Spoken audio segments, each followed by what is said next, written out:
ජෙප්පු ටිකේම මාර හැපි වෙන්නේ නැතිනේ මම මැරුණා කියලා. මචං මේ අරගලේ වෙලාවෙත් මේ සෑහෙන්ට කට්ටිය උත්සාහ කරා මරන්න. මේ අපිට මැරෙන්න මචං මේ වෙලාව ආපු මැරෙනවා කවුරුනොත් හරි.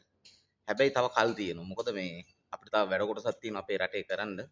මේ ඒක නිසා හොඳට මතක තියාගන්න මේ අපි කරේ රට ජාතිය සම්බුද්ධ ශාසනය ආරක්ෂා කරන දේවල් විතරයි.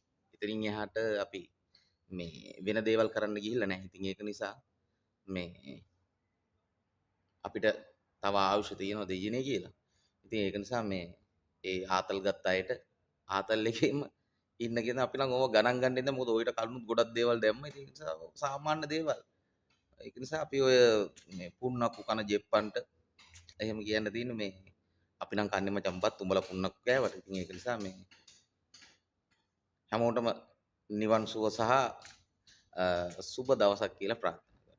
හැමෝටම නිර්වාණ සුවය ලැබෙන්න ඕනේ. අපිට කොහොමත් ඉතින් නිවන් සුව තමයි ලැබෙන්නේ. මොකද අපි අනවශ්‍ය දේවල් කරලා නැති නිසා අපිට කොහොමද නිර්වාණ සුවය තමයි අපිට ලැබෙන්නේ. ඒක නිසා අපි බය වෙන්නේ නැහැ නිවන් සුව පැතුවට කවුරු.